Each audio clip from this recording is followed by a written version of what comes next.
to see you all here. I am Maria Otero. I am currently serving as Undersecretary for Civilian Security, Democracy, and Human Rights here at the Department of State. And it is a great pleasure for me to be able to welcome all of you here to the Department of State on World Water Day. And I am especially pleased today to be able to introduce Congressman Blumenauer. Over the past 10 years or so, there has been no stronger voice on the Hill on water, on this issue that we all care so much about, than Congressman Blumenauer. His dedication to water and more broadly to sustainable development issues is well known, and it's reassuring to all of us who are working so hard to advance these issues. He has introduced what has been called a landmark legislation, the Senator Paul Simon Water for the Poor Act, which makes providing clean water a foreign policy objective. And as chair of the Bike Caucus, he is a man who walks his talk and he rides a bike. So it's my great pleasure to introduce to us Congressman Earl Blumenauer.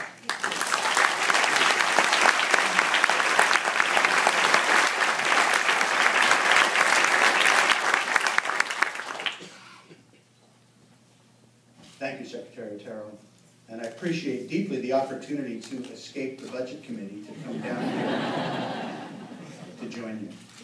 It was, Madam Secretary, exactly 2 years ago today when a number of us in this room had a chance to hear you deliver the most forceful, focused, eloquent, and I think important statement by any administration official ever on World Water Day at the National Geographic headquarters.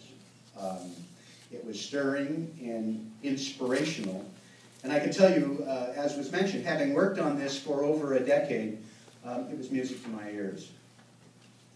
Your willingness to take on the extraordinary assignment of Secretary of State during these turbulent times and to perform it tirelessly and brilliantly in a way that no secretary, I think, has ever faced such a wide variety of problems for which there's no historic precedent.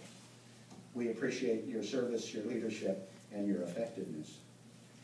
But in the midst of all this, with everything from Iran and the Arab awakening and 90 things that we will never know about until you decide perhaps to write your memoirs, you've been able to keep the focus on an element here that touches all of what we know makes a difference. It's the intersection between national security, between diplomacy, development, and the economy.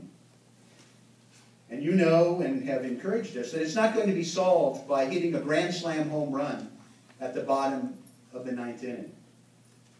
It's going to be a single, a double, occasionally a sacrifice. Mixing my metaphors, it's going to be blocking and tackling. But most important, it's losing no opportunity to bring people together. You understand that, and your leadership has proven it.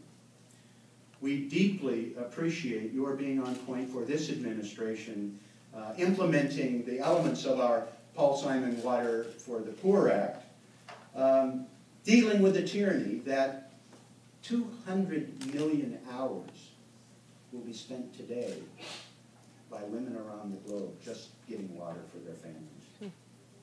Well, today this is an important milestone that illustrates the committed progress to broadening the base of partners, tapping the energy that can be found in churches and synagogues, Rotary clubs, and Girl Scout troops around America. We salute your leadership today on World Water Day, and I will do my best to make sure that Congress provides the tools to make your job a little easier. We look forward to doing right by the budget and hopefully being able to enact the Water for the World Act, which already has bipartisan legislation that will give you the tools and the focus to do this hard job better. Thank you so very much, and ladies and gentlemen, it's my pleasure to welcome our Secretary of State, Hillary Clinton.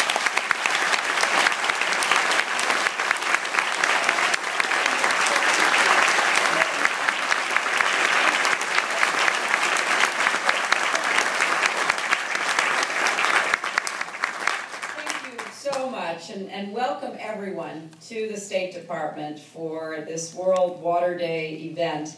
I am delighted to have this opportunity with so many partners and colleagues who care deeply about this essential issue to mark this day and to talk further about what we can do together. I want to thank the Congressman for his very kind remarks, but much more than that, his long-standing commitment to this and so many other important issues. I really admire the way that he does take on issues and stay with them. Sometimes it's hard to do that in the Congress because you're being buffeted from so many different directions. But it's only through persistence and perseverance that you can get things done. And the Paul Simon Water for the Poor Act is a great accomplishment. And I also want to thank Undersecretary Maria Otero for her tremendous leadership. When we decided we wanted to focus on water because it cut across so many of the concerns that we had in dealing with the crisis of the moment, we needed a really great commitment from a proven leader, and she has done just that, committed leadership on this issue. And of course, Assistant Secretary Carrie Ann Jones, who I literally recruited while she was in the water, and has been just a tremendous champion of the issues within the Bureau of Oceans, Environment, and Science, along with her great team, USAID, which was part of the partnership from the very beginning and deeply committed as well. We are all here because we know ensuring that everyone has the clean water they need to live and thrive has to be a high priority for all of us. When I spoke on World Water Day 2 years ago, I talked about how water is clearly integral to many of our foreign policy goals. When nearly 2 million people die each year from preventable waterborne disease, clean water is critical if we're going to be talking about achieving our global health goals.